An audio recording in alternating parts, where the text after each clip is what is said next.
और फिर इन लोगों ने अशरफुल अंबिया की नस्ल को चुन चुन के कत्ल किया।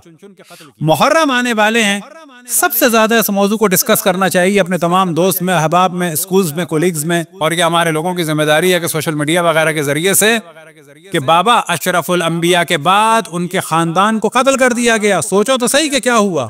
अगर तुम अशरफुल अंबिया को मानते हो तो उनकी नवासियों को असीर कर दिया, नवासों को करबला में कत्ल कर दिया।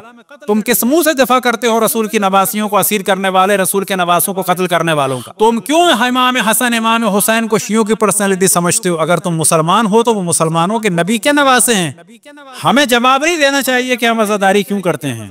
हम तो करते हैं, खुदावंद तबारक व तआला का शुक्र है। उनसे सवाल करना चाहिए, तुम्हारे नबी की नवासी असीर हुई, तुम्हारे नबी के नवासों को कत्ल किया गया, तुम क्यों नहीं करते अज़ादारी? बेशक नोहा ना पढ़ो, मरसिया ना पढ़ो, बेशक ये सारे काम ना करो जो हम करते हैं, लेकिन बिलाखिर कुछ ना कुछ हम तो मनाओ। ये क्या है कि तुम कातिलों को सपोर्ट करते हो, दुश्मन रसूल आले रसूल को सपोर्ट करते हो, उनके लिए राहें निकालते हो। तो हम में से हर फर्द पर वाजिब है कि रसूल आले रसूल का दिफा करें। हर फर्द पर वाजिब है कि जो उसकी एबिलिटी हो, जो जितनी नॉलेज हो, उसके हिसाब से काम करें, उसके हिसाब से लोगों को बेदार करें, उसके हिसाब से लोगों को झंझोड़ें। और कुछ दिन पहले भी हमने बताया था कि खुद एक हमारा कज़न का बेटा इंडिया में, उसने बताया, अल्लाह उसकी तौफीकात में इजाफा करे, 14-15 साल का है, बादशाह बाकायदा मनाजरे भी करता है। तो उसने खुद मुझे कुछ दिन पहले बताया कि स्कूल में मुझे बच्चों ने क्लास फेलोज ने जो है वो तंग किया कि शियों ने इमाम हुसैन को मारा। मुझे वाकई उसका जवाब अच्छा लगा, और अच्छा यूं लगा कि उसने जवाब के लिए इमाम ज़मान अलैहिस्सलाम से तवस्सुल किया था। तो फिर वो कहता है मैं 2-3 दिन बहुत परेशान था, ये बच्चे सब छेड़ते थे। कितने साल के बच्चे को? 10-11 साल के बच्चे। तो फिर मेरे जहन में एक जवाब आया। वो जवाब क्या था?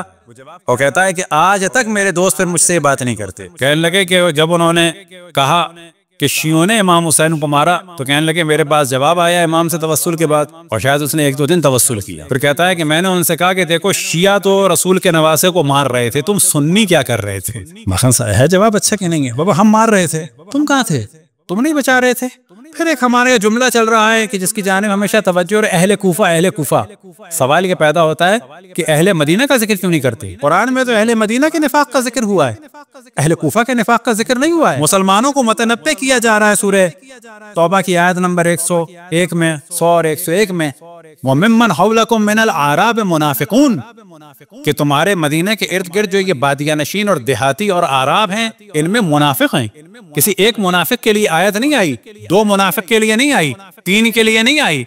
लफ्ज़ मुनाफिक की जब जमा हो, वमिम्मन हौलकुम मिनल आराब मुनाफिकून, तो कम अज कम इसके माना है कि जमा का सीगा अरबी में जो है वो 3 के लिए, 3 से ज्यादा के लिए। वमिन अहलिल मदीना मरदू अला निफाक, और अहले मदीना में ऐसे हैं जो निफाक में शदीद हैं। वमिन अहलिल मदीना, ना कि वमिन अहलिल कूफा, वमिन अहलिल मदीना मरदू अला निफाक। तो सवाल ये पैदा होता है कि अहले कूफा जो भी थे इमाम हुसैन को दावत देने वाले शिये थे। हाँ, शियों में एक सुलेमान बिन सुरद खज़ाई थे, भेजो लानत उन पर अगर भेज सकते हो, दम है, वो सहाबी थे। बहुत सारे सहाबी थे दावत देने वाले। ये पूरा एक मौजू है कि दावत देने वाले कितने सहाबी थे, और खुद इमाम हुसैन के साथ शहीद होने वाले कितने सहाबी थे, और फिर इमाम हुसैन के मुकाबले में आने कितने वाले सहाबियों की औलाद थी। अहले कूफा ने जो किया सो किया, अहले मदीना को क्यों भूल गए?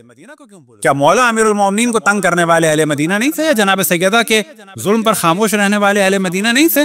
या इमाम हसन के जिस्म पर तीर चलाने वाले, उनके जनाजे पर तीर चलाने वाले अहले मदीना नहीं थे? मौला अमीरुल मोमिनीन के लिए हालात ऐसे कर दिए थे कि मदीना उन्हें छोड़ना पड़ा, कूफे जाना पड़ा।